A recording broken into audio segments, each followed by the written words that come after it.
up? J-Muse here, and you're listening to Three Guys and a Flick. Snooch to the nooch, boo-boo kitty nooch. Ladies and gentlemen, please take your seats. The show is about to begin. Feel free to conduct an investigation at 2nd Avenue at the secret headquarters of the 12 Monkeys. They're the ones who are going to do it. I can't do any more now. I have to go. Have a Merry Christmas.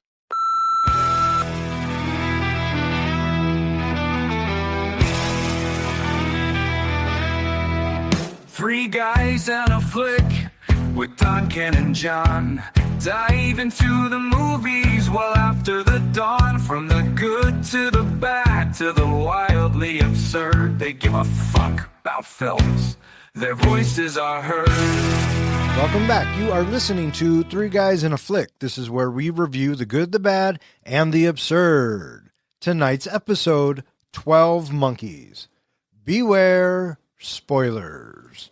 Coming to you from inside the headquarters of the 12 Monkeys, my name is Don. And to my right, we have the comic book guy, John. Howdy-ho. And to my left, we have the professor, Ken. Hello, everybody. How you doing? I mean, it's really good to see you, but, I can't really see you, but I do see you in my mind when I'm looking through my mind. How are you doing? I'm doing very well. Very well. You seem a little jittery there, guy. Are you okay?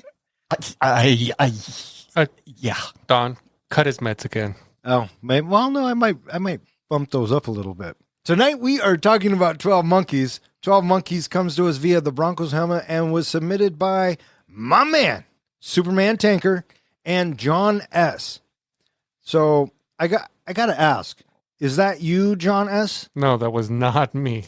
So thank you to my man, Superman Tanker, and John S., not our John S., for throwing 12 Monkeys into the Broncos helmet. We appreciate it. This is for you. Released on December 29th, 1995, 12 Monkeys was directed by Terry Gilliam. Screenplay by David and Janet Peoples. Based on La Jetée by Chris Marker.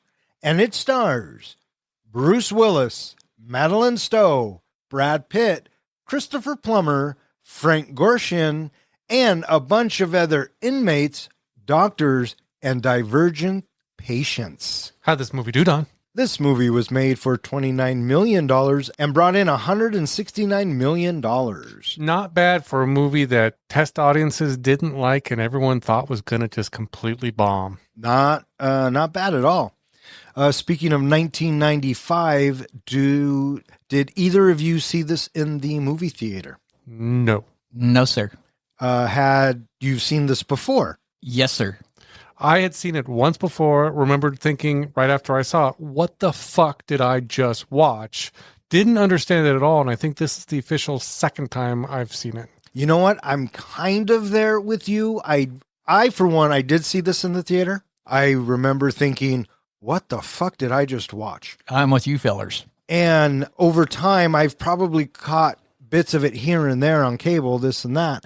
But last night was probably the first time I've watched it in, 20 years. Well, it helps to actually pay a little bit of attention watching this movie, because if you focus in, you start to pick up things. But this is one of those movies, I feel like you have to watch multiple times to really understand what the fuck's going on. I agree with you, John. This movie is directed by one Terry Gilliam.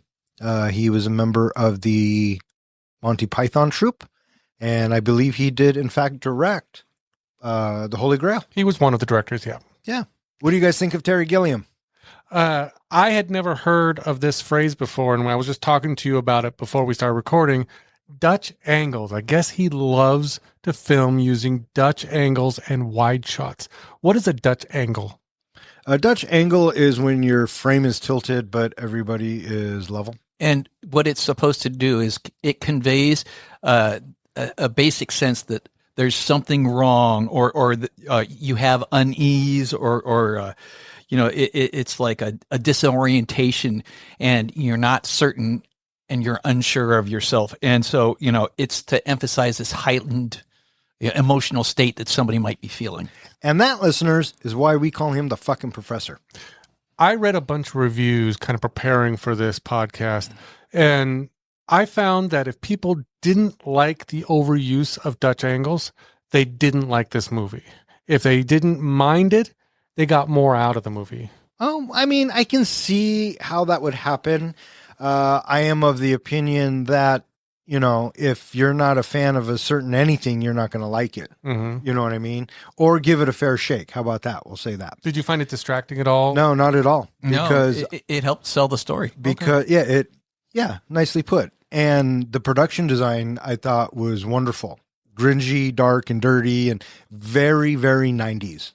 And I, for one, like the look and the angles. Terry also did Time Bandits, which I think you and I have talked about in the past is kind of a fun movie. Yeah, and I haven't seen it since I was a kid. So I actually went back and watched it recently. You son of a bitch. Is it in the Broncos helmet? I don't think it is. It's a pretty fucked up movie if you go back and watch it. Well, don't say anything because, again, I haven't seen it since I was a kid.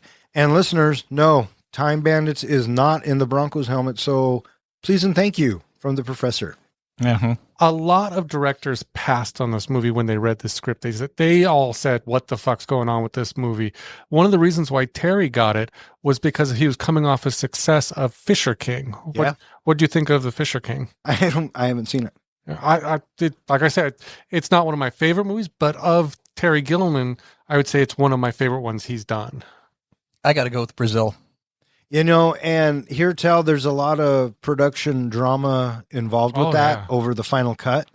And what we got isn't what Terry Gilliam intended. Yeah, he was pretty pissed off about it because he had his vision completely reorganized by the studio. Yes. And one of the conditions of taking this film was he wanted final cut. Yep. But watching this, it's like, man, this feels a lot like Brazil in some aspects. Oh, my gosh. Yes, sir. The future. Yeah. Very much the future. Never seen Brazil. That's what I thought. You should check it out. It's worth checking out. Listeners, again, please and thank you. So had either of you heard of the movie? Because this is basically a remake of a short French film called La Jetée. Have you guys heard of that? I heard of it. I have not seen it. This is what I know of it. It's a 28-minute short that is mostly just still frames. It's all still frames with a voiceover. Yeah.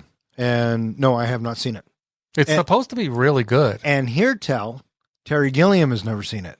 So if he doesn't have to watch it, I don't have to watch it. I never saw it. Never even heard of it. Have you seen it? No. But did you hear how they got the rights to remake this movie? No, how?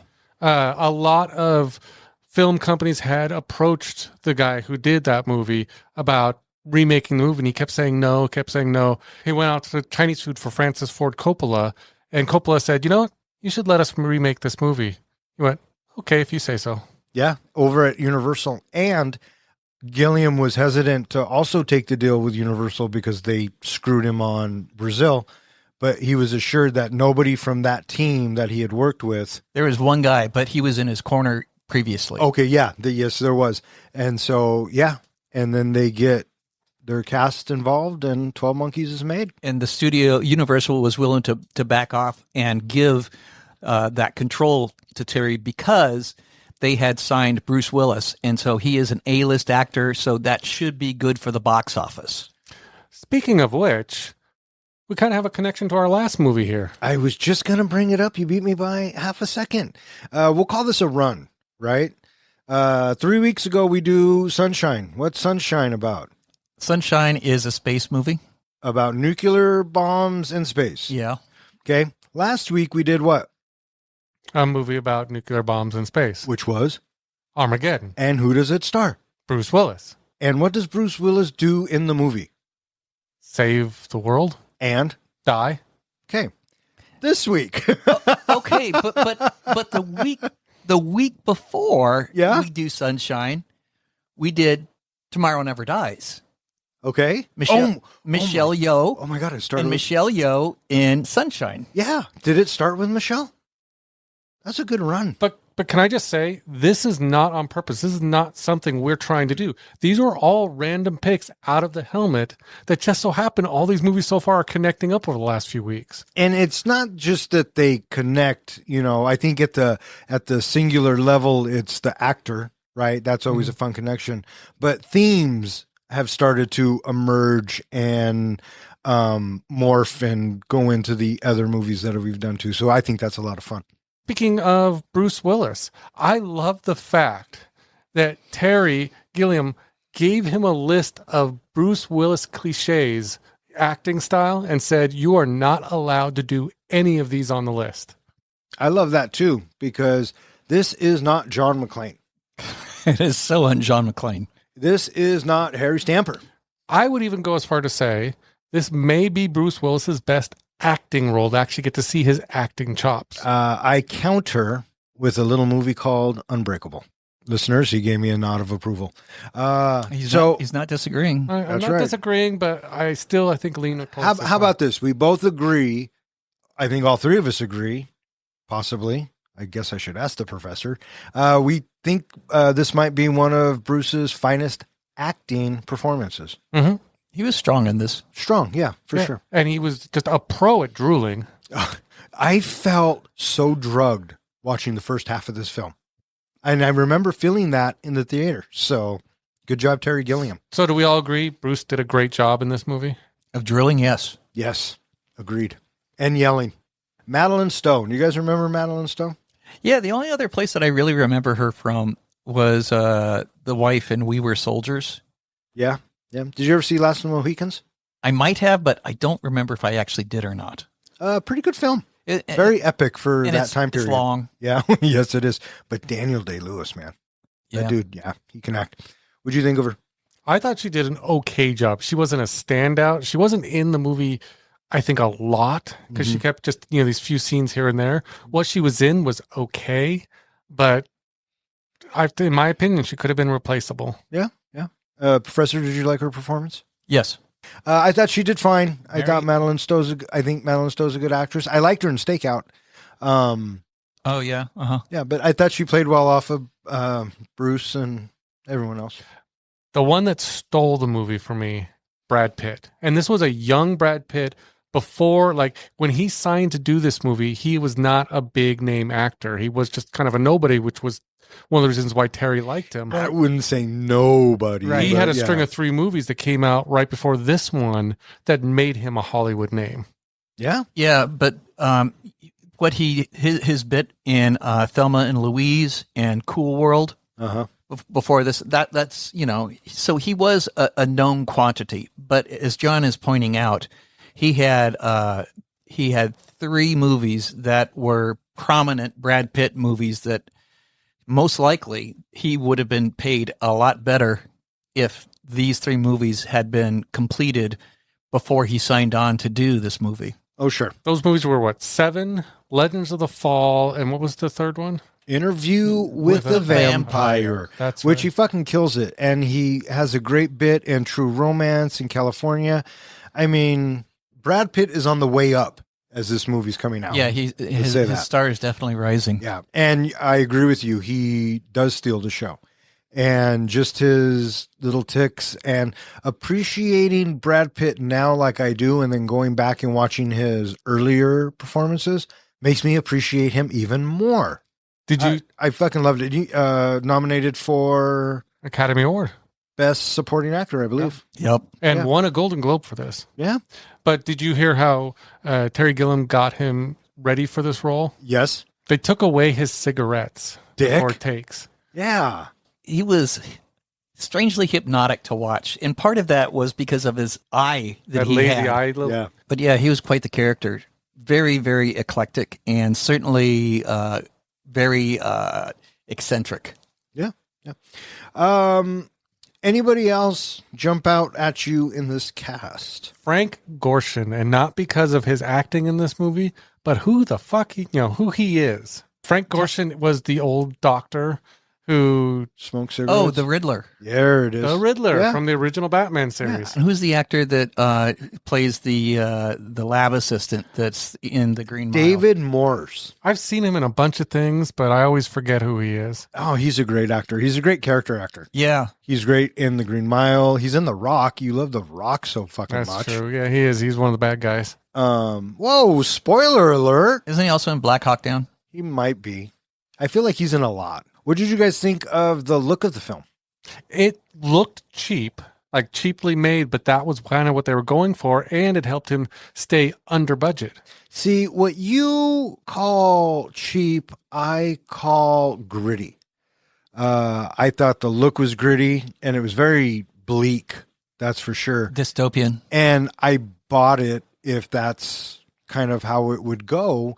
And it looked very Terry Gilliam to me, the future at least. Yeah. And I like the concept of it. Well, the great thing about it is the future, it was supposed to look like a people who had scrounged for everything that they have.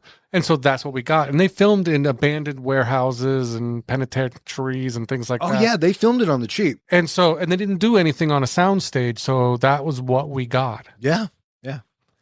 Did you like the look of it there, Guy? Well, yeah, just because I'm looking at it and go, man, this looks so Brazil. Yeah. You know, the monitors everywhere, the hyper viewing of looking at equipment where nothing is hidden behind any panels.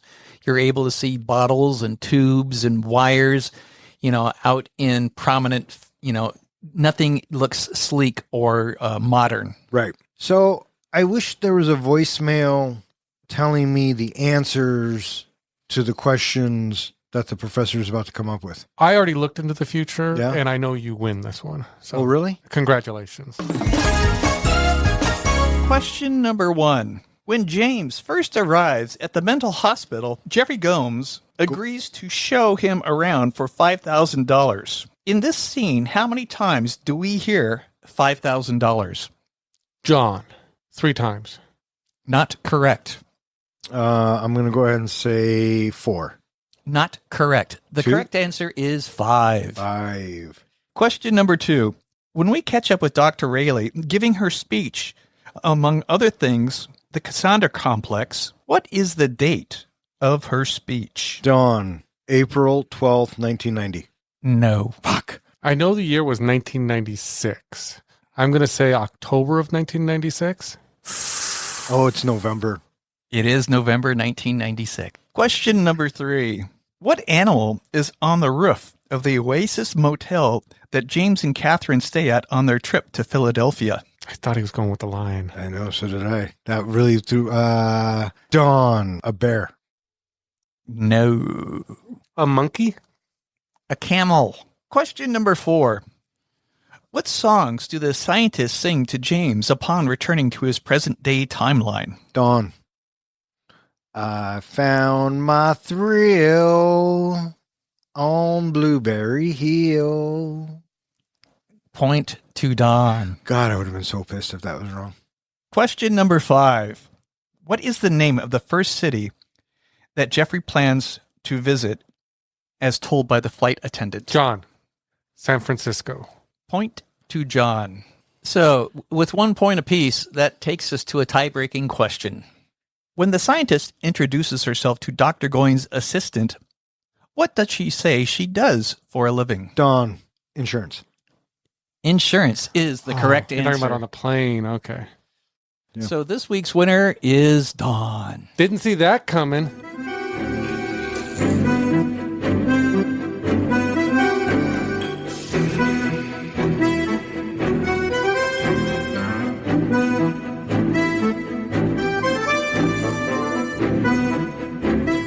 "29 years after a virus wiped out 99% of humanity, prisoner James Cole is chosen to travel back to 1996. His mission is to gather information about the original virus so scientists can develop a cure. Cole is also haunted by a recurring childhood memory of watching a man being shot at an airport. The time machine mistakenly sends him to Baltimore in 1990. After warning people about the coming plague, Cole is arrested and committed to a psychiatric hospital under Dr. Catherine Riley. There, he meets Jeffrey Goines, an eccentric patient who rants against consumerism. Cole claims the army of the 12 monkeys will release the virus, but everybody believes he is delusional. During an escape attempt, he is suddenly pulled back to the future.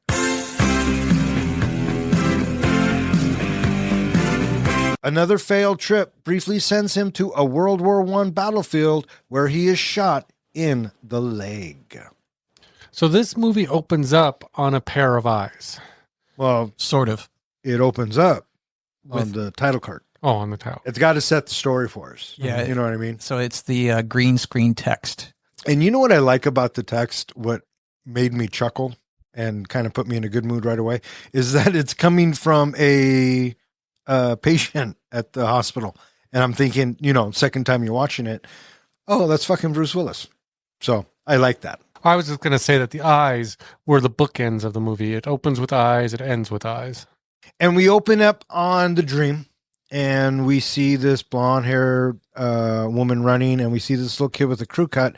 And, I mean, duh, of course that's Bruce Willis. And some long-haired guy getting shot. Right.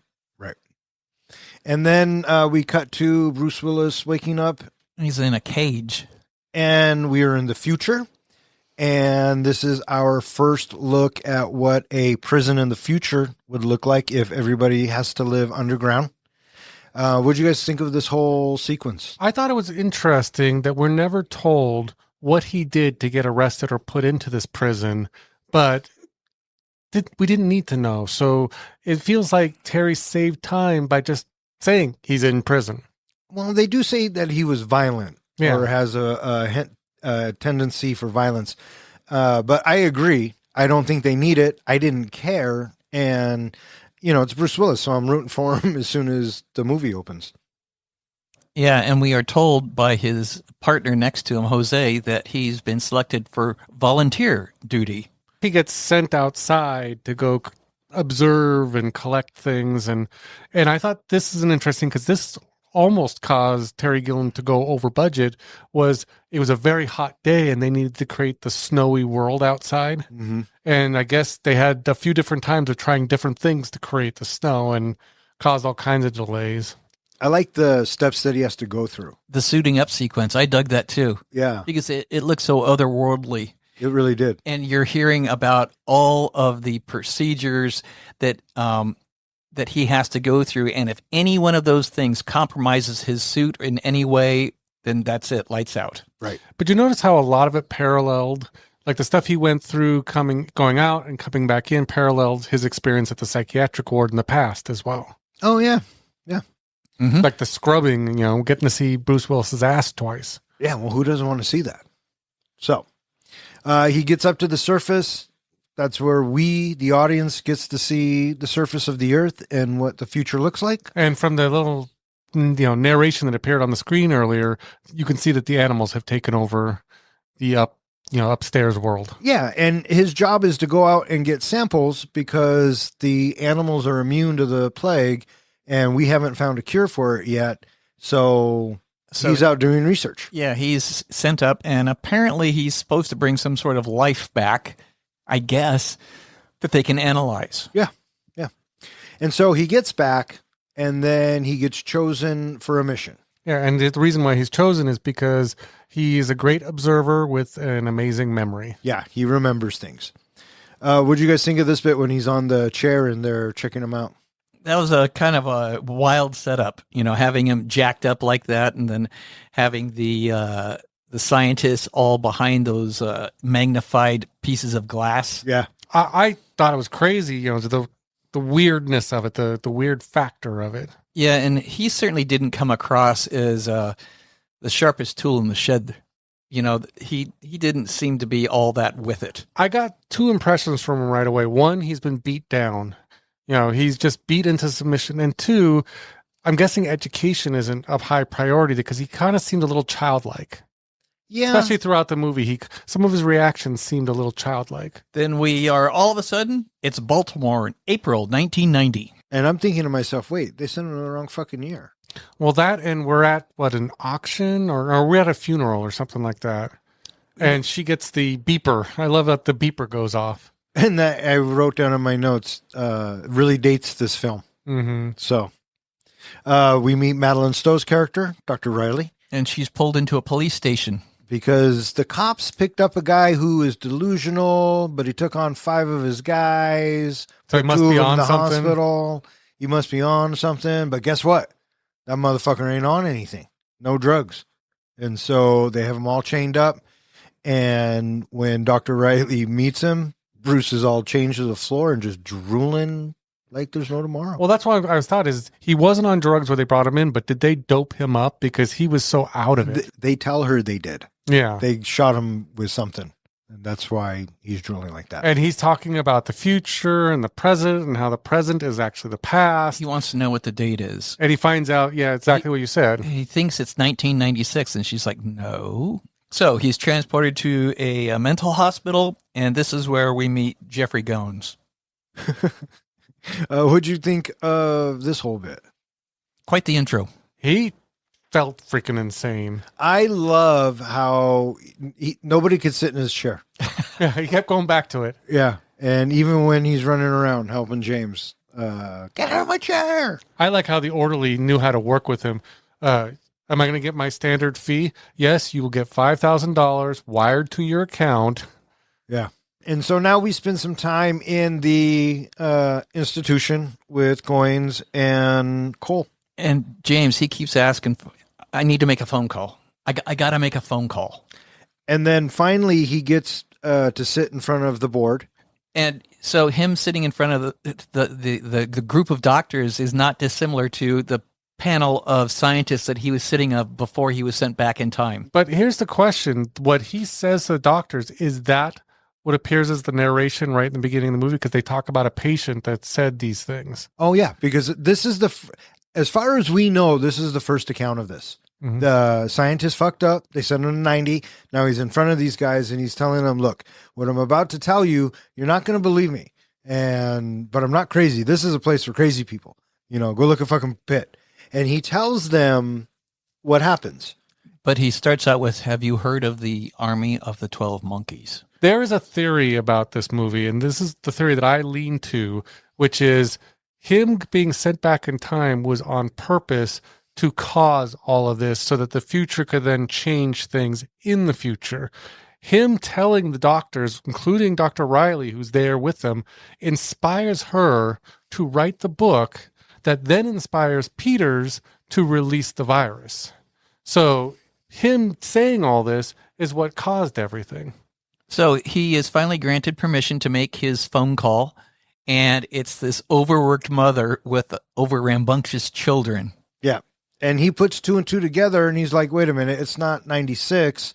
That place doesn't exist yet, so it's not it's not the carpet company yet. That's right.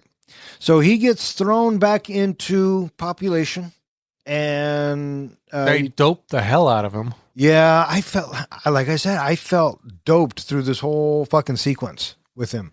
Bruce Willis does a really good job selling this. Mm-hmm. And just the way, like you were saying, John, the way Gilliam's filming this, it's very disorientating at times.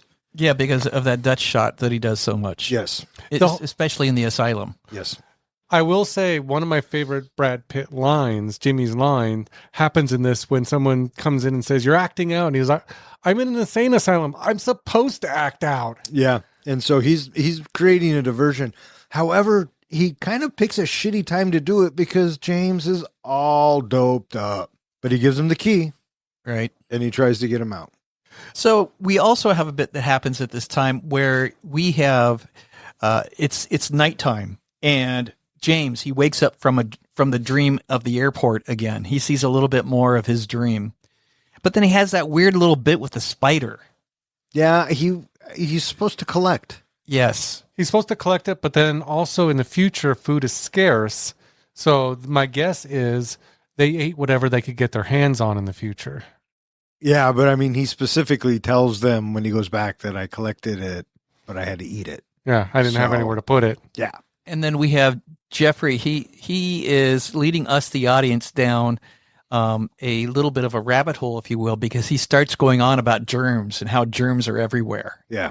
And this is, okay, so this probably has something to do with the virus, maybe, that wipes out mankind? Yeah. Because, we are sent on this, a little breadcrumb trail where he goes on about germs. Well, there's also a scene, I think it's the next day, where Bruce Willis has a conversation with Jeffrey about maybe the human race should get wiped out. Mm-hmm. And so in a way, at least the red herring that they give us is that did Cole plant that in Jeffrey's head, that idea. I thought about that too. And told him to name 12 monkeys. Yeah, but in a way he does. It's just not a virus.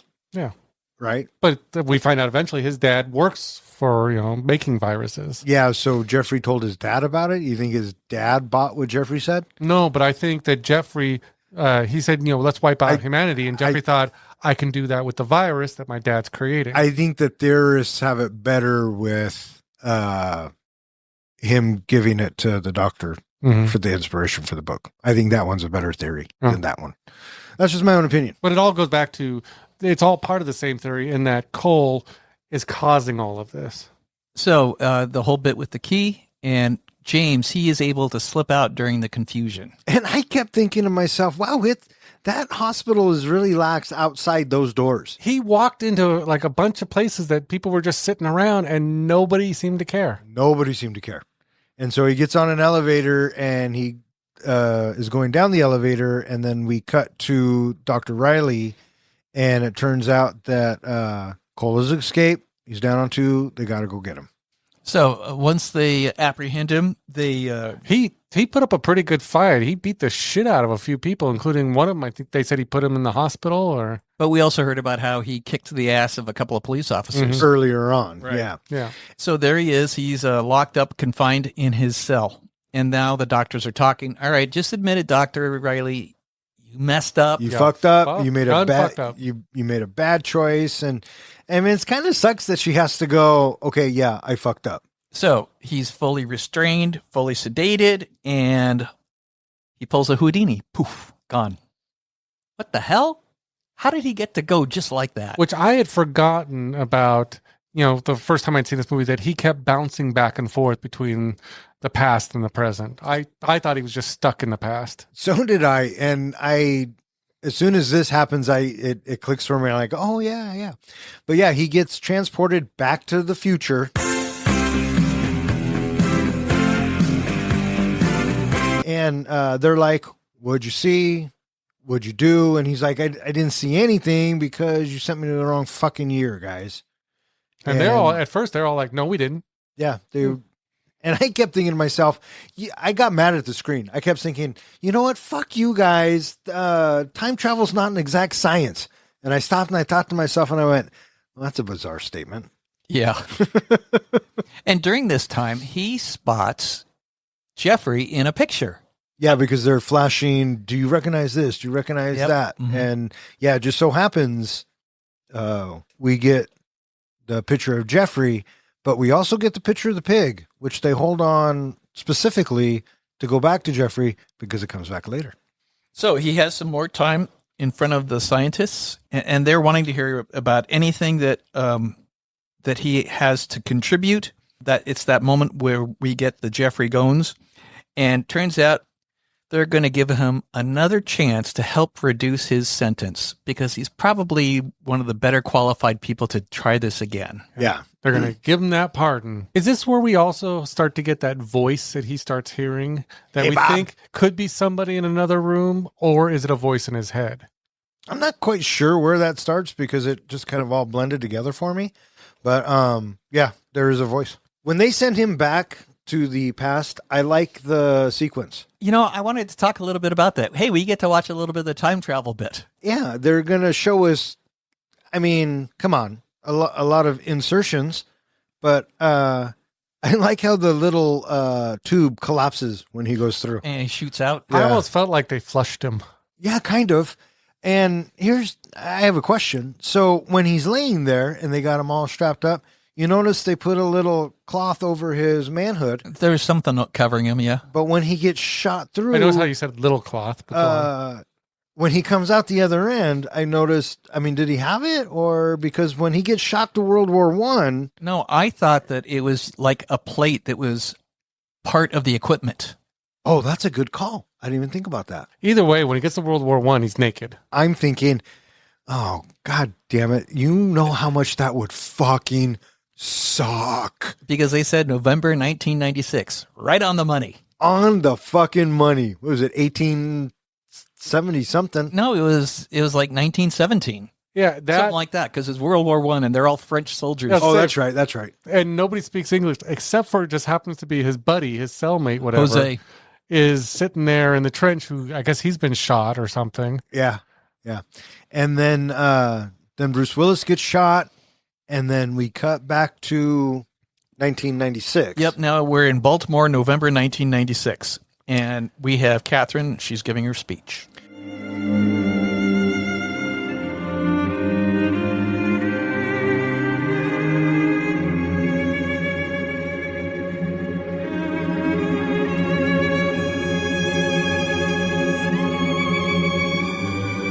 In 1996, Riley gives a lecture about people whose accurate warnings are ignored.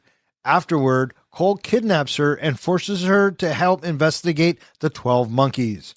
Their search leads to Jeffrey, now the group's leader and the son of virologist Dr. Leland Goins. Cole suspects Jeffrey may steal a virus from his father's laboratory, but Cole is pulled back into the future before learning the truth. Riley begins to believe Cole after discovering that the bullet from his leg dates before the 1920s and that he appears in a World War I photograph. She warns Dr. Goins to secure his laboratory. Cole returns to 1996, now believing he may actually be mentally ill. Riley, however, is no longer certain. She leaves a voicemail for the future scientist, and Cole reveals he has already heard it in 2035. I feel like this book thing brings up a lot of key points in the movie. One, it's revealed that, she talks about all these different people from different past times that had predictions about the future, but they all shared the same mental illness that nobody believed them. But now it makes you think these are all people who were sent to the past, probably by these same scientists. But it all led to her writing this book, which she called the Cassandra theory or something like that, which was in Greek mythology, she was a prophet who could tell the future. She told people the future, but her kind of curse was nobody would believe her. So she would say all these bad things are about to happen, and it would happen because nobody would believe her. Yeah. So that's exactly what's happening with Cole and all these other people from her book, which she says they were all insane, but maybe they were all telling the truth and just nobody believes them. Yeah. Whole plot of the movie. And in the book, we see a picture of Jose, and we think to ourselves, oh shit, we just saw that motherfucker. And then we also meet the assistant. Who is he? Dr. Peters. Dr. Peters. But there's an interesting thing is they make a comment about, because when she's going through her slideshow, she talks about something from the Bible regarding 7 golden angels with 7 golden vials full of the wrath of God. It's from Revelations. Now, the thing that got me, especially the second time I'm viewing this, is did you notice that Dr. Peters had golden hair? And I thought, right there, he's the motherfucker who did it. Because I couldn't remember from the first time I saw it, but thinking that because they focus on that line, they bring up that line, I think one or twice more times, about gold, these golden angels, thinking, right there's our answer. Oh, there you go. So right after the book signing is done, Cole abducts Catherine out in the parking lot. And he gets her to drive, and at first she doesn't know it's Cole. And she says, where are you taking me? He says, Philadelphia. And she says, just take the fucking car. And he goes, I was 8. I never learned how to drive a car. I told you, remember? And that's what brings it all back to her. He just goes, Cole? James Cole. And yeah, he has returned. He said, I like how he says, you said you would help me. I know you probably didn't mean this way, but I'm here for help. But I like the whole, and again, this goes, I think, to Willis's acting, but when she turns on the radio and the music starts playing, and how you could see he was, visibly moved by the music. Yeah, he does have a childlike wonder, which, my question would be, he was 8 when this all went down. So, had he not heard music before he was 8? But he probably had heard the old time music, probably from his parents or whatever, and maybe had grown to like it and just not heard it. It reminded him of a simpler time. Yeah, maybe. He the way he plays it, it's like it's the very first time he's ever listening to it. And when I thought about it like that, I went, oh yeah, he does a really good job. Well, and the needle drops they used were really good too. Well, and it's been 40 years at least since he's probably, enjoyed music. That's a good point. Yeah. And breathe this fresh air. I like that bit. Yeah. Yeah, because he's been underground for most of his life. Yeah, musty air. Yeah. I'll bet. So, James, he is dreaming, and he has a brief flash of Catherine in the airport. We come back to this dream again. So we keep bouncing back to different parts, different moments of his dream. Is this where he substitutes Jeffrey's face onto Peter's body with the blonde, long hair? Probably. Yeah. Oh, one of the dreams? One of the dreams. It kind of, again, throws you for a loop because you think he really saw him in the airport. Yeah, yeah. Because by this point, I'm pretty sure it was Madeleine Stowe who was the blonde. And this is the first time I'm seeing it, right? And I'm pretty sure it was Bruce Willis who got shot. And when they showed the blonde-haired guy or the golden-haired guy and they showed Pitt, I'm thinking, oh, okay, so there you have it, right? But you're right. They throw you for a fucking loop. And he says to her, it's the same dream I've always had when I was a kid. And you're always really upset in the dream. Yeah, he tells her that she's in it, and she's like, the only reason I'm in it is because you got to know me. And he's like, no, you've always been in it. Yeah. And she's trying to rationalize everything that he comes up with because she doesn't want to believe him. She, at this point, I don't think really does believe him, that she does believe that he needs help and that he's mentally ill. But from the future, fuck off. And you mentioned this earlier, Professor, but it keeps coming up about the boy in the well. And so we know there's going to be something with this boy in the well. And through their conversations, at some point, Cole says to her, he faked it. It's a prank. He's hiding in a barn. So the TV set has a little blurb about Catherine is missing and being, they've got a bolo out on Cole.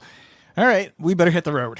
So the monkey logo is on the wall, and so he's following this paint trail, and he drags her into this derelict theater.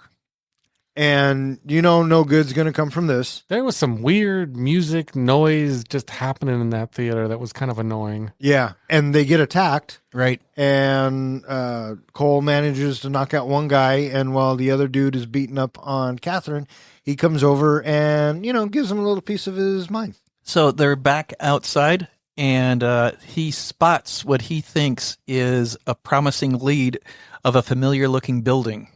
And so they head into it, and they go in, and we're looking for the Army of the 12 Monkeys. It's the Pig's Head. Mm-hmm. Yeah. Did that building look familiar to either of you? Nope. I swear to God, I think that's the gym they used for Mickey's in Rocky. Oh, possible. I could be wrong. Really? I think so. I mean, when they walked up to it, I was like, am I watching Rocky? I thought the gym was upstairs. I thought you had to go upstairs. No, I'm talking about the exterior. When you walk into it. Okay. Yeah. Yeah. Very rarely do the interiors and exteriors of buildings match. I like how they kind of tie up the three guys that they find in there, and they just come, they come across as idiots. And I mean, they're not bad people, right? They are, activists, if you will. Yep. And they start spilling the beans about what they know about Jeffrey. And they think Jeffrey's a nut. Mm-hmm. And, he's coming up with all these plans. And I mean, they don't really get anywhere. So is this where he finds out about the party or something? He finds a Rolodex, and he comes up with, okay, I think I know where I can find him. Because Jeffrey's now working for his dad. Right. That's what we're told. And so we cut to them in the car because they pull over and he lets on that he's bleeding. You're shot. Oh, yeah. And this is where they take care of his leg. Yeah. Yeah. And she notices that the bullet looks strange. Yeah. And she addresses the wound, and, they stand up and he starts to squeeze her, and she's like, James, don't. They do that a couple of times in this film to kind of build this, to kind of build the suspense. But I don't think at any time did I buy Bruce Willis or his character doing something wrong at that moment. What about you guys? Well, I will say that whatever it was he was doing, is he making an advance on her? I'm not sure, but it abruptly cuts away. Yeah. I got, again, the impression that he's very childlike. He doesn't know how to react or be around women, deal with these feelings and stimulations he's having and urges he's having. So he, again, mentally he's immature. Well, I was confused that, we leave that and now we are at the dinner party and we see him underneath the car hiding. Okay, so he's arrived at Dr. Goins' place. Where's Catherine? Right. And so you're thinking, uh-oh, what did he do? But I never thought that he did anything bad. Yeah, it was just unusual that it's like all of a sudden she's there, then she's not there. Yeah. I got the impression that she was just off sitting somewhere because she had the opportunity at one point to run away and she chose to stay with him. And so I thought, oh, well, now she's kind of participating a little bit to see where this goes. Because after she took the bullet out, the gun is right next to her. Yeah. She didn't grab it. I figured he did something because he doesn't want her to get hurt. Because at the core of it, I mean, he's not really a violent guy, right? He's just trying to do his mission. Yeah. And so he sneaks in or doesn't, I don't know if he sneaks in, but we cut to the dinner table and Dad's giving a speech or whatever. And then we get to see Jeffrey cleaned up, long hair. What'd you think of his look in this? Okay, whatever. I kept still thinking he still looks fucking crazy. And his boys come up and say, hey, there's this guy who wants to talk to you. And because you have such unusual friends, we thought we should maybe give you the benefit of the doubt that you might very well know this person. Right. And so they go upstairs and they see each other. And I like how Pitt looks at him and goes, nope, never seen him before in my life. I saw that coming. Now, do you think he did recognize him at first, or do you think that he didn't remember him at first? I thought he didn't remember him at first until he started talking. Maybe. He's kind of ditzy that way, I would think. He was also pretty doped up when he was a patient. Who, Jeffrey? Jeffrey, I think, was pretty doped because they talked about how much he loved the drugs they were giving him. Yeah. So he gets his attention, though. James gets his attention by asking him, well, I wanted to talk to you about the monkeys. 12 of them.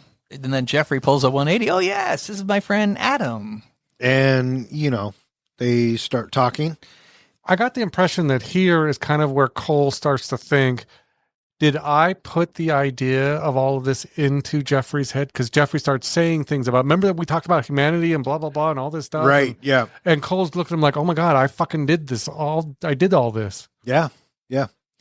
And, it kind of ends with Bruce Willis holding Jeffrey over the ledge, right? Yeah, and he's calling too much attention to himself now. And now he has to go. He runs away. And this is where we find out that he put Catherine in the trunk to protect she her. was a little upset over it. Oh, she whooped his ass. But, to be fair, his ass was already kind of whooped. But when the security goes barging through the kitchen looking for James, we do hear the newscaster talking about how Catherine's body might have been found. This body is... a body has been found, right? That might be her, but she was heavily mutilated. Right. And I never once did I think that had anything to do with it. Nice try, Gilliam. Didn't work. When does Cole say the line of, I see dead people? Is that the end of the movie? No, it was kind of... I think it was here when they were talking before he leaves. And he says, all I see are dead people. Which is interesting because it was just not too long after this that they made The Sixth Sense. They used the same line. Do you remember what the name of the kid was? Cole. So I wonder if there's any connection to that. I don't know. We'll have to find out. But yeah, it was great to see Catherine, and she just lays into James for locking her in the trunk. Catherine's like, all right, we got to surrender, right? It's going to be okay.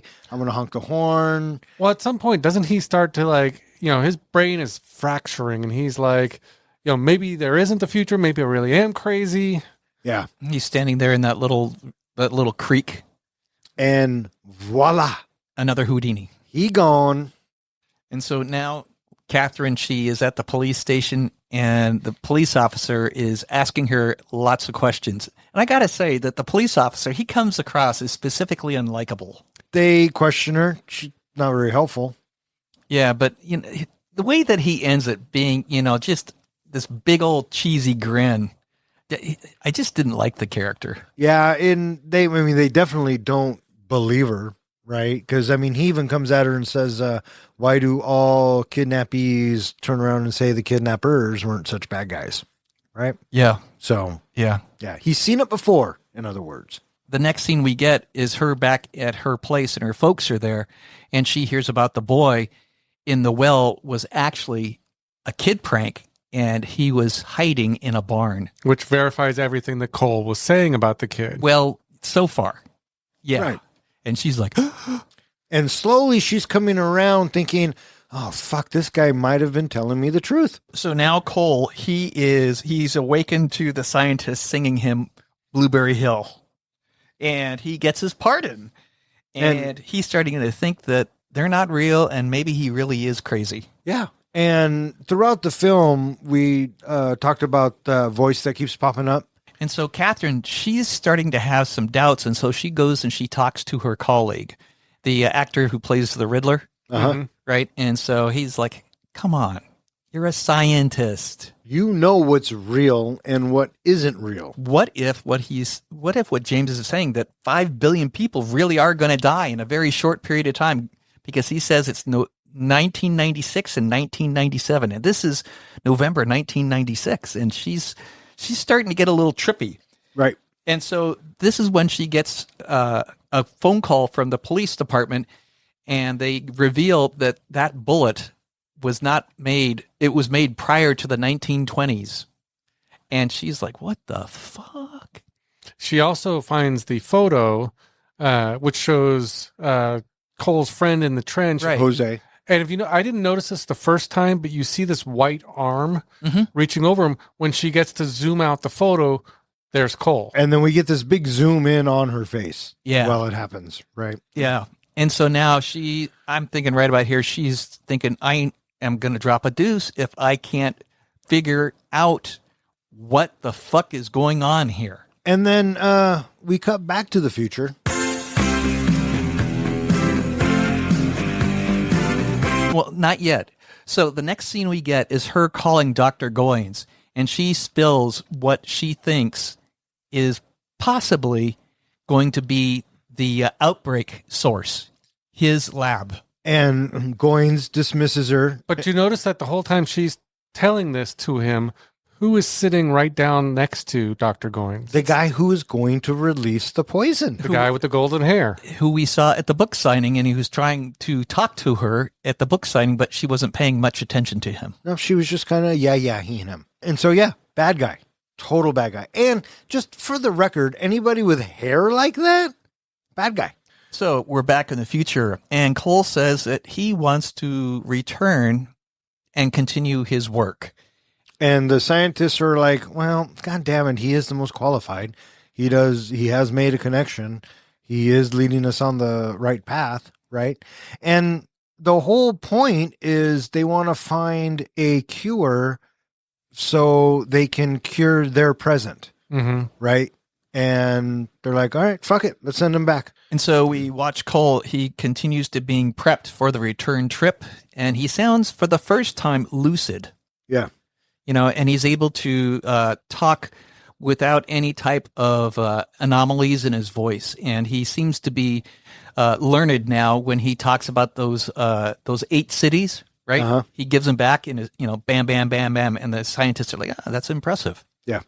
Catherine, she is, she's outside the place where Cole restrained those 3 young kids, those 3 people. And she's banging on the door, and they're hiding. It's the lady with the crazy guy.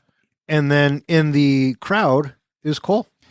And we also see inside that Jeffrey's in there. Yes, and they are preparing for something, right? They're getting shit together, and his posse's kind of freaking out. But Jeffrey has a mission on his mind. We get this homeless person that starts talking to her outside, and she remembers him. He was that crazy guy that was calling James another name, and he took his teeth out. Where's James? Where's James? He also has the same voice from James's head. Right. Who kept calling him Bob. Mm-hmm. Hey, Bob. And then we see Catherine. She's spray painting something on the outside of their building. And then this is where James shows up.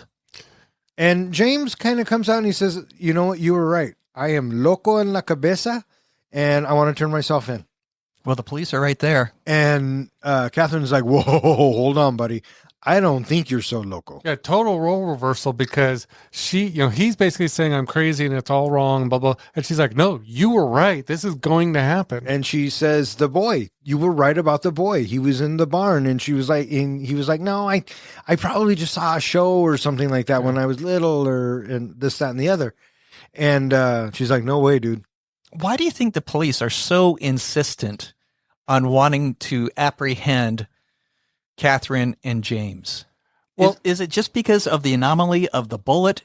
I found it to be a big stretch that they were able to tag that one murder of that person inside that derelict theater to James. Well, yeah, that was a little thin. I got the impression that he's an escaped mental, patient who's obviously killed somebody, and now she's kind of been brainwashed and is helping him. That's why they're following her. We finally get the reveal of what Catherine was painting on the side of the building. And James says, I've seen this before. And I remember seeing it because it was one of the clippings or it was a picture. Photo or something, yeah. Right. Yeah. And she's like, no, you haven't, because she's thinking, I just painted it like 2 minutes ago. So she writes on the side of the building, is this a virus? Is this the source? 5 billion people die? And so Jeffrey, we're back inside with him, and he's trying to explain why his ex-psychiatrist knows about the 12 monkeys. I love how these people finally go, you really are crazy? Yeah. And I remember thinking, oh, she was his psychiatrist too? Mm-hmm. Wow. So they end up trying to hide from the police by renting a room that rents by the hour. And I thought this was kind of a weird left turn for the film to take, but the guy who rents him a room calls somebody and asks Some about, pimp, hey, somebody's moving in on your territory. and lo and behold, as we're upstairs, Cole and Catherine are talking, and Cole's really leaning into the whole, I'm crazy. But she wants answers. How is it that you suddenly disappeared? And he's like, I don't know. And what did you see? What was happening? How did it happen? I don't know. So, I mean, what are you going to do? And he's questioning his own sanity at this point, and he's thinking to himself that I don't know what to do or what to believe anymore. And then somebody comes crashing through the door. So this pimp, And because they're gonna make the call.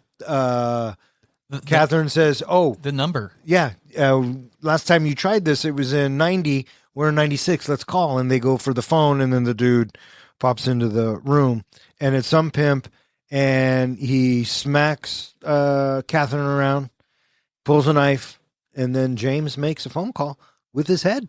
Yeah, and he starts working on her, and Catherine realizes where this is going to go. She better control this shit now. Yeah. We're led to believe at first that he probably killed this pimp, but really that last noise we heard was him knocking out his tooth. Yeah, because he throws him into the bathroom, and he doesn't let Catherine in. And we all assume, or the filmmakers want us to assume, that the pimp is dead. Yep. And then we get a quick shot of the hallway, and people are outside looking in like, what the fuck is going on in there? Somebody called the police. Yep. And we hear sirens, and they got to leave. And so James, he comes out, and he's all bloody looking. And, yes, of course he did. He pulled his tooth out so he couldn't be tracked anymore. Yeah, because that's what that homeless guy had told him, is that they're tracking you through your teeth. Yeah. So they flee out the window, and they elude the police, and they get down to the street, and she is going to go make a phone call to that number that James had. And then James, he's looking around. It's like, holy shit, I stood here in my future, and this is where he came up out of the manhole cover when it was all snowy. Yeah. He sees the lion on the roof and all the snow. The bear. And, it's all kind of coming back to him. And then Catherine runs back, and she's all giggly because she says she's happy because it was a dry cleaner. It wasn't scientists. It wasn't, end of the world junk. It was just cleaners. I just left them a crazy message that they're going to have a good laugh about. And then as she starts telling James the voicemail she left, he finishes it. Yeah, he says it. She starts it, and he finishes it. because he's heard it before. You couldn't have heard me from way over there, she says. Yeah, no shit. This is a big fucking time loop. So we cut to the Army of the 12 Monkeys, and they have a package. and it turns out it's what's his name's dad. It's Jeffrey's father. It's Christopher Plummer. And I like this because he's all, Jeffrey, I know it's you. And Pitt's like, no, it's not. And then this is where they tell us, and by they I mean the Dr. Goines, is that he has removed himself from the virus, so Jeffrey can't have any access to it. He himself don't have any access to it, and he has put it under strict protection. So he's removed himself.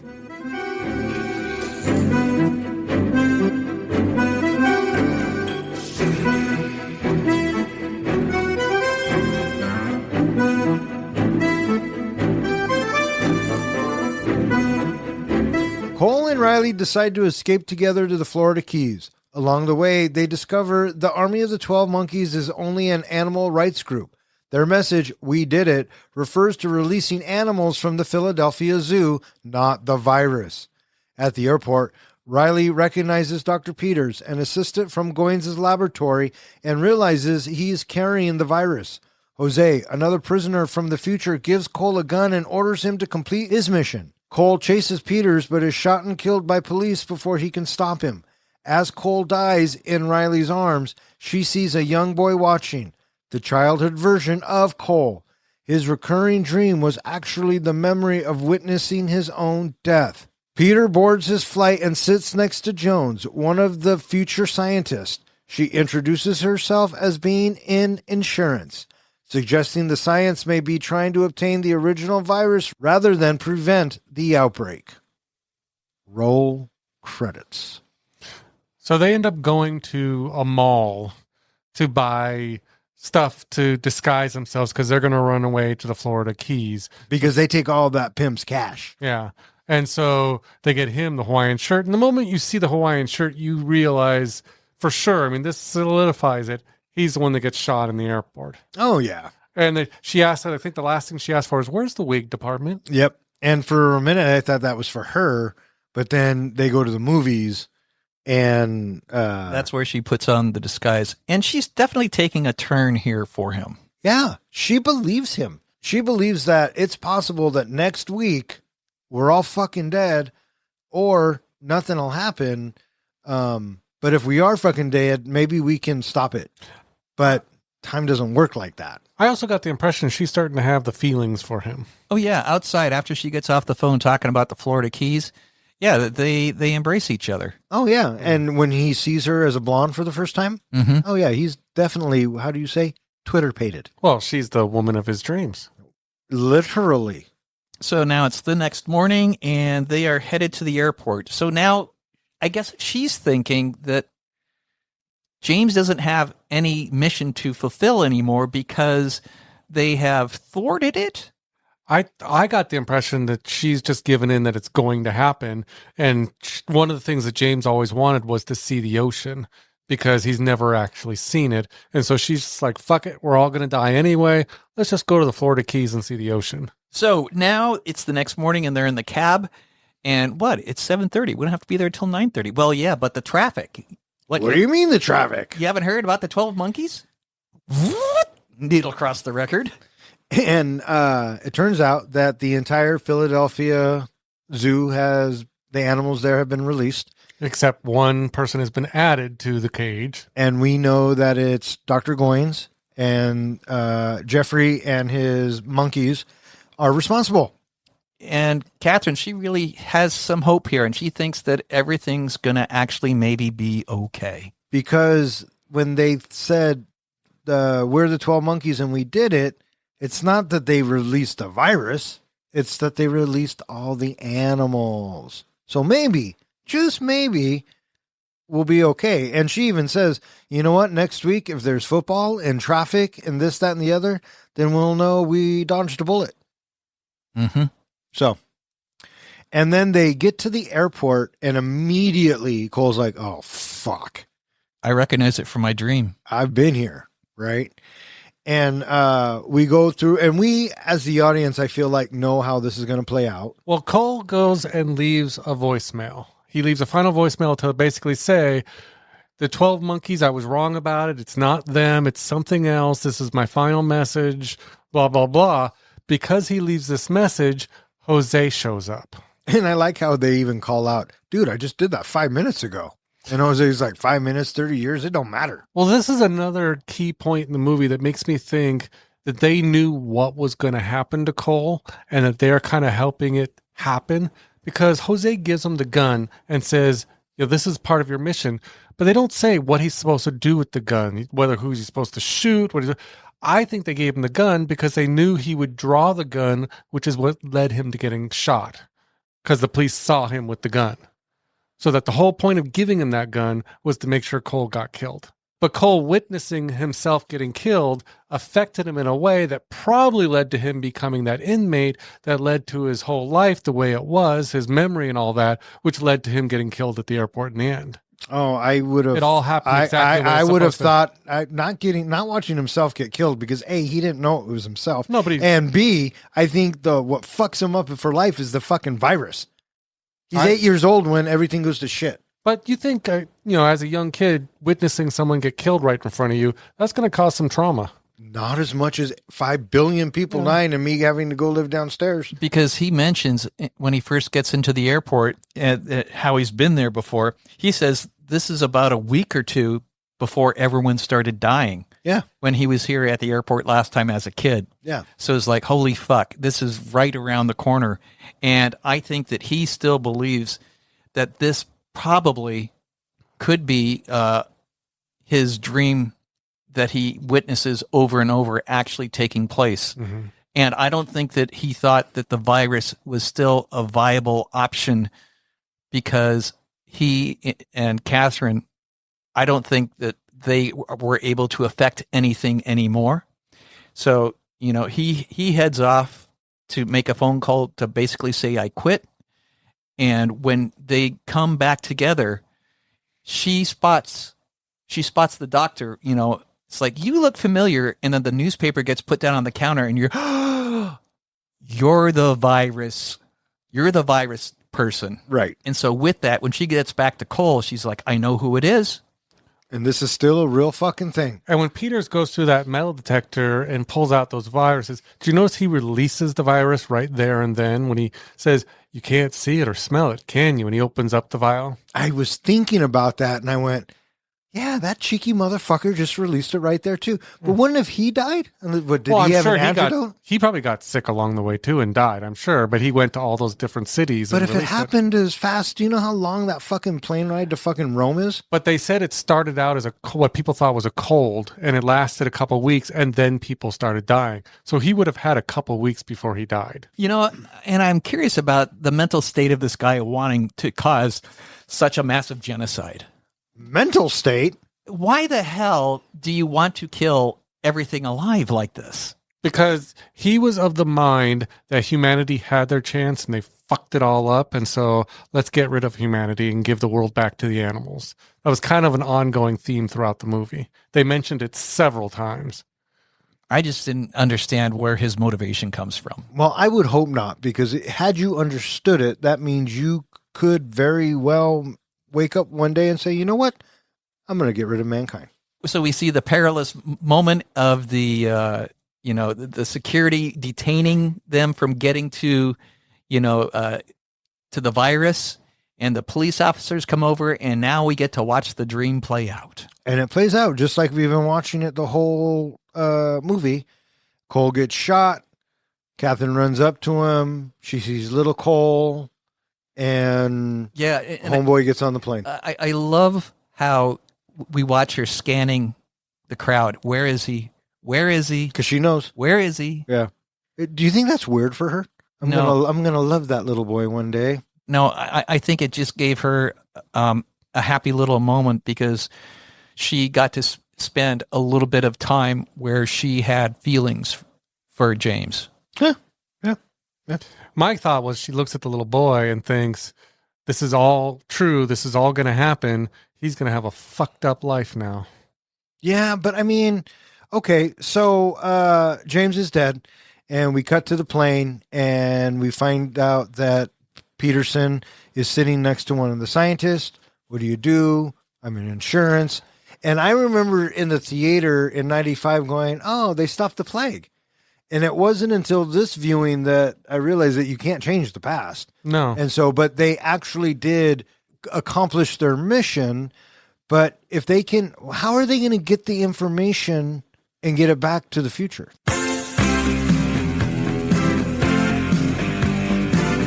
Well, I kept thinking that because they purposely left it vague of what she meant about I'm in insurance. And one of the things you could assume is that when she says I'm in insurance, it was, I'm ensuring that everything happened the way it's supposed to happen, that humanity gets killed off, that we go underground, and that we find the cure later on and humanity can start over again. Or is she insurance of making sure all that information gets to the future? I don't know. It's complicated. Yeah.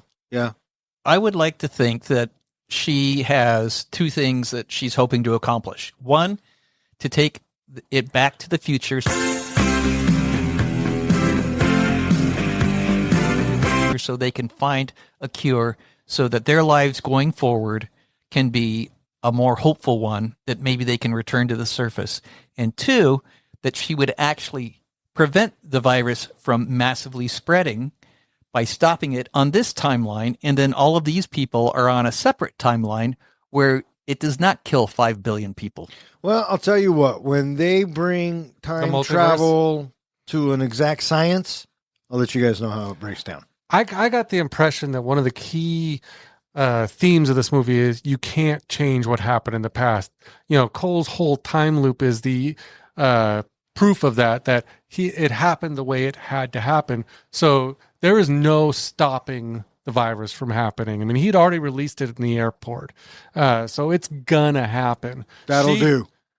Are you telling me that Back to the Future is bullshit?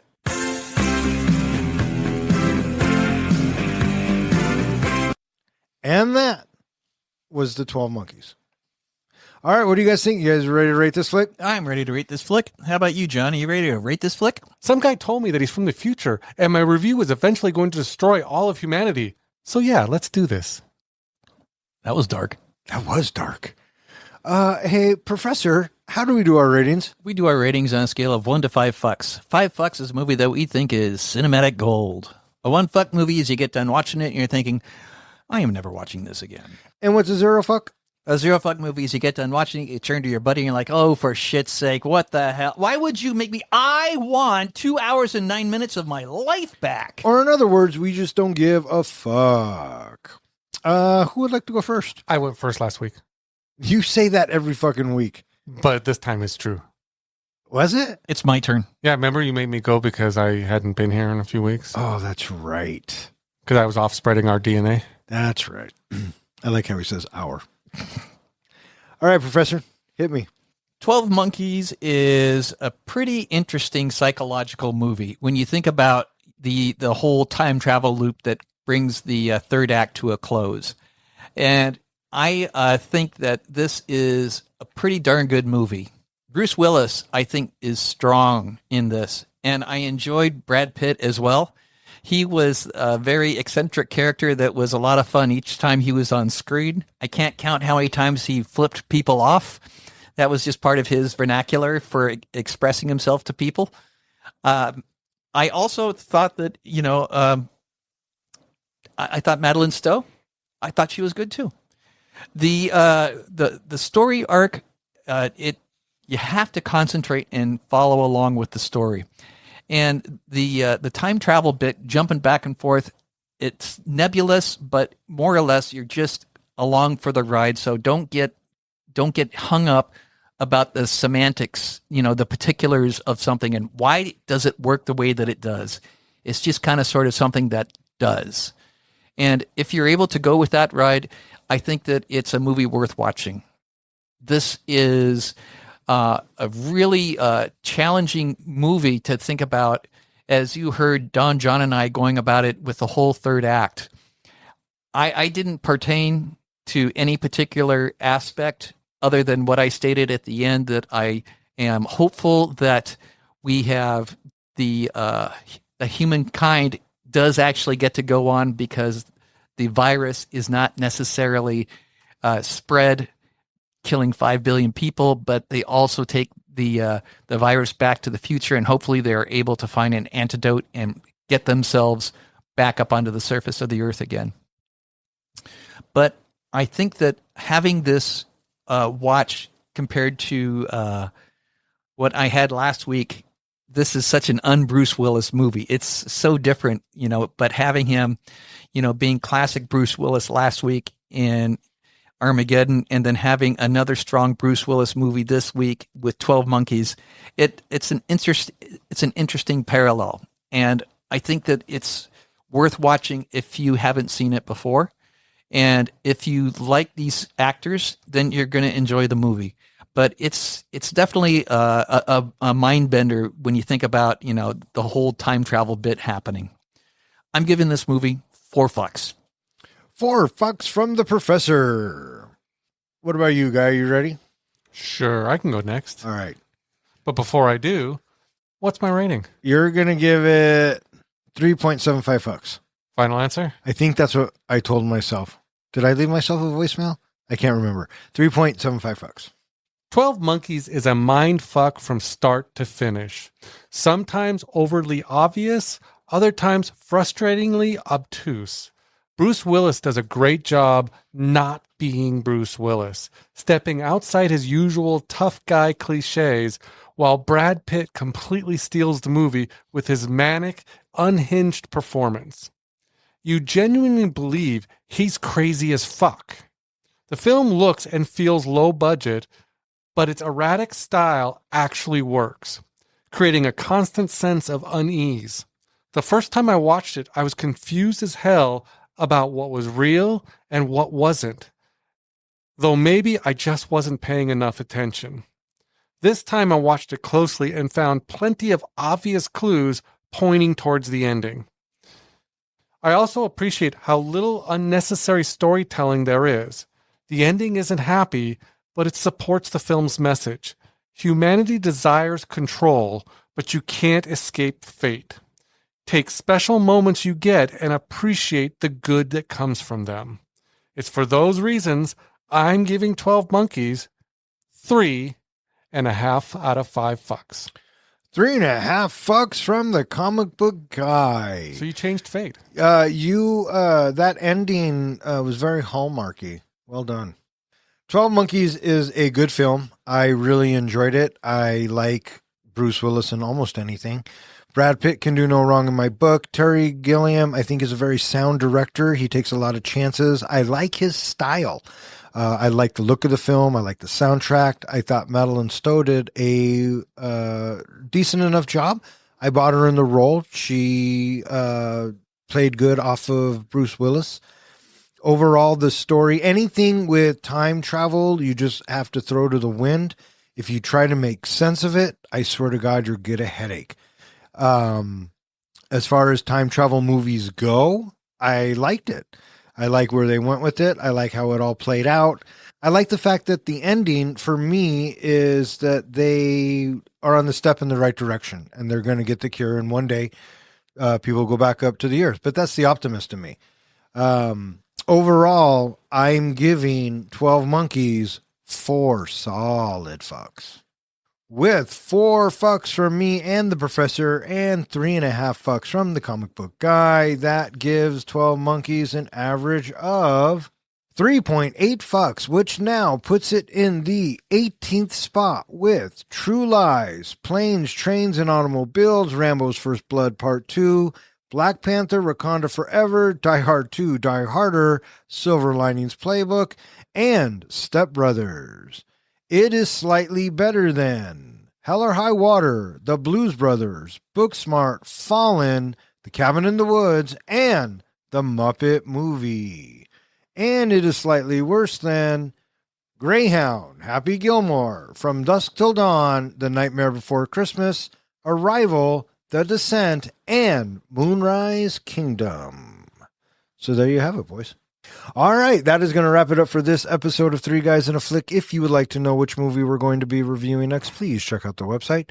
Speaking of which, hey, John, where can they find us? They can find us at 3guysinaflick.com, where we post all of our show notes. You can find all of our ratings, and you can submit movies you'd like us to review right into our Bronco helmet. You can find us at all of social media, and you can find us at anywhere that hosts podcasts. While you're listening to us, make sure to subscribe so you get notifications when new podcasts come out. And if you'd like, in the comments, you could leave a movie you'd like us to review.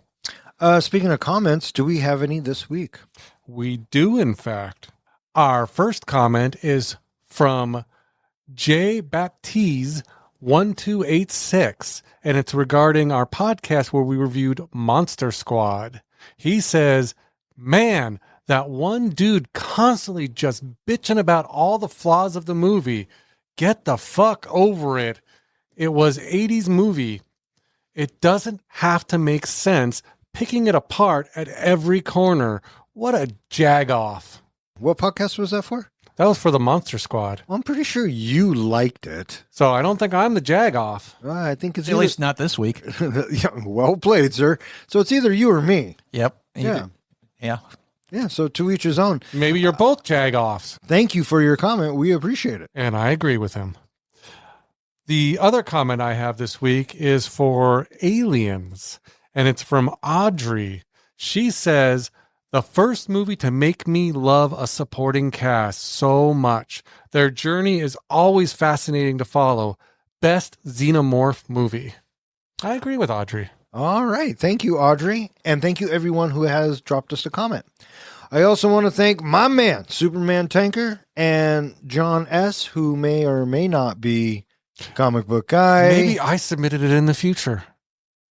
Oh, I didn't even think about that. Or I came from the future into the past to submit it. That's what it is. Maybe. And I also want to thank anyone who listens and who has suggested a movie. If you keep listening, we'll keep recording. For Three Guys in a Flick, I'm Don. I'm John. And I'm Ken. Thanks for listening. Get out of my chair! Three guys with some mics, yeah, darted to the flicks. We're here for the real talk, no time for the tricks. Gone as the captain, steering us right. Kid drops, now they're shedding light. John with the comics, bringing the hype. From the good, the bad, to the absurd. We break it down, make sure you heard. Passion for the screen, we ride or die about movies. You know, we always give a fuck, no lies. He went out for Chinese food with Francis Coppola. Francis Ford Coppola. So Yeah. yeah, it's a good run. Yeah. It's a fun run. And another curious anomaly happens in 4 weeks. Yes. Mm-hmm. That's what John was saying. Spoilers! I'm the one who's supposed to tell people what movie we got coming out in a few weeks. Which is exactly what you guys should do to me if I ever need to be like that. Have you go to an acting coach? Whoa! Shots fired from this guy. Or there's something that's dated in the future that's written down and posted to the wall. That'll do. And I'm sorry I opened my fucking mouth. That's good. I'm just here about some monkeys. Yeah, you are. Speaking of monkeys, it's time. What do you got, Professor? None. You Nothing. son of a bitch. What about you? I got 3. All right, hit me. 69 monkeys. Interesting. I have 12 kinks. Oh, I have 12 humpings. Oh. I have 12 slutties. I have 12 mount me's. Professor, which is the winner? How about 12 kinkies? 12 humpings? 12 cock rings. I'll go for 12 cock rings. I bet you would, you cheeky fucker. 12-inch man kinks? No, I don't like that. That's a mouthful. Yeah, there's nothing good for I this. just think 12 mountings. Mountings or mount me's. Oh, okay. Well, what do you give that one? The mountings or Yeah. the gold cock rings? Well, the Mounties, because you like that one. I give that 3.25 on Yeah. the Jergen scale. What did you give the 12 cock rings? 2 tissues. 2. Yep. Stingy fucker. I will give 2 cock rings, 2 tissues, and 12 Mount Me's, 2 tissues as well. I feel like Split you're right doing down like the middle. that Christmas song. 2. I don't even know how to put that in a tune, but that's good. 12 cock rings. It'd be 5. Or 5 5. golden cock rings. No, it's too much. It's too many syllables. We'll have to figure that out for Christmas. Professor's like writing shit down right now, dude. It's COC. Hey, that'll do. And may all your days and nights be filled with happiness. All right, fuck off. Good night. Tune in to the grill, catch the vibe. As three guys in a flick, keep the passion alive. Fuck that guy.